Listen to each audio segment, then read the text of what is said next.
Hello everyone, সবাই কেমন আছে? আশা করছি সবাই খুব ভালো আছে। আমি কিন্তু খুব ভালো আছি। আজকে হচ্ছে কি ষষ্ঠীর দিন সকালবেলা, মানে মহাষষ্ঠী আজকে। তো দেখো আজকে সকাল সকাল ঘুম থেকে উঠে পড়েছি। আজকে আগের দিন রাত্রে ঠাকুর দেখতে গেছিলাম বলে খুব একটা সকালে উঠতে পারিনি। তো আজকে আমার শ্বশুরমশাই রান্না করেছে, চলো দেখে নিই কী কী রান্না করেছে আজকে। এদিকে করেছে ফ্রায়েড রাইস, যেটা কিনা জড়িয়ে গেছিলো, আর এদিকে করেছে পনির, আর এদিকে করেছে আমসত্ত্ব দিয়ে একটা টমেটো দিয়ে একটা চাটনি। তো যাই হোক খেতে খুব ভালোই হয়েছিল, বেশ মন দিয়ে খাচ্ছিলাম। চালটা না, ফ্রায়েড রাইসের চালটা আসলে খুব একটা ভালো দিতে পারেনি, যে কারণে খুব একটা ভালো ঝরঝরে হতে হয়নি। তো যাই হোক খাওয়া দাওয়ার পর টানা একটা ঘুম দিয়েছিলাম। তারপর সন্ধ্যাবেলা খিদে পেতে একটুখানি চাউমিন খেলাম। চাউমিনটা খুব অল্পই ছিল, আমি আর আমার বর শেয়ার করে খেলাম।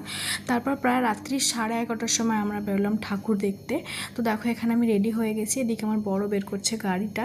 তো এখন প্রায় মোটামুটি ফাঁকাই হয়ে গেছে রাস্তাটা। আমাদের তমলুকে তো ভিড় থাকে প্রচণ্ড পরিমাণে। তো আমাদের বাড়ির সামনে একটা ঠাকুর হয়, প্যান্ডেল হয়। তো দেখো প্যান্ডেলটা কত সুন্দর, আর বেশ ভালোই লাগছিলো। এখানে গিয়ে বেশ ফাঁকা ফাঁকায় দেখতে পেলাম, কেননা এরপর থেকে এই প্যান্ডেলগুলোতে প্রচণ্ড পরিমাণে ভিড় হয়ে যাবে, লাইন দিয়ে দেখতে হবে। এর ভেতরটা দারুণ সুন্দর করে সাজিয়েছে, আর প্রতিমাটা তো অ্যাজ ইউজুয়াল দারুণ সুন্দর হবেই, মা তো সবসময় সুন্দরই থাকে। তো যাই হোক এখানে প্যান্ডেলের ভেতরটা খুব সুন্দর করে সাজিয়েছে, তোমরা দেখতেই পাচ্ছ, দারুণ লাগছে।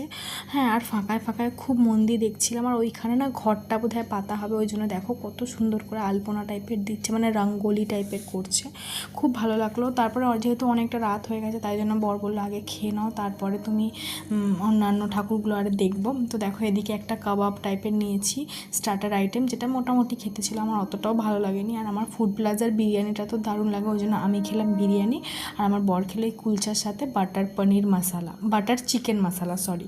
তো যাই হোক বিরিয়ানিটা তো আমার অ্যাজ ইউজুয়াল দারুণ লাগে খেতে। আর হ্যাঁ, একটা কথা তোমাদেরকে জিজ্ঞাসা করি, বলো তো আমার এই চুলের কালারটা করতে কেমন লাগছে আমাকে, প্লিজ আমাকে কমেন্ট করে তোমরা জানিও। হ্যাঁ, খাওয়া দাওয়ার পর ওদিকে বর করছে পেমেন্ট, আমি বায়না করলে আমাকে একটা আইসক্রিম কিনে দিতে হবে, তাই জন্য আমার বর আমাকে একটা আইসক্রিম কিনে দিল।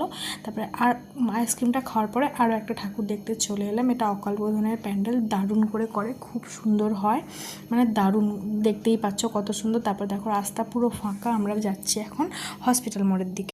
তো দেখো বেশ ঠান্ডা ঠান্ডা পড়ে গেছে, রাস্তাটা পুরোটাই ফাঁকা, অনেক রাত্রি হয়ে গেছিলো। তারপরে চলে এলাম হসপিটাল মোড়ের আগে একটা, পরে রাজময়দানের এখানে প্যান্ডেলটা দেখতে, ঝাড়বাতিটা যা সুন্দর লাগছে, আর প্রতিমাটাও তো দারুণই, মানে খুব কোনো কথা হবে না। এখানে না ছোটোখাটো মেলা টাইপের বসেছে। তো তারপরে আমরা চলে এলাম আর একটা ঠাকুর দেখতে, এটাও খুব ভালো করেছে, দেখো খুবই সুন্দর করেছে। তমলুকে দুর্গাপুজোটা খুব একটা ভালো না হলেও কালী পুজোটা কিন্তু দারুণ হয়, তবে খুব একটা খারাপও হয় না তমলুকে দুর্গাপূজাটা। তো যাই হোক আমি দেখো খুব মন দিয়ে ঠাকুরটাকে দেখছিলাম। আর এখানে না কোনো একটা ডান্সের আইটেম টাইপের করেছে, মানে ডান্সের থিম টাইপের। তারপরে হসপিটাল মোড়ে চলে এলাম। তো রাত্রে হয়ে গেছে, তাই জন্য বাড়ি ফিরে যেতে হবে। ভিডিওটা কেমন লাগলো জানিও, বাই।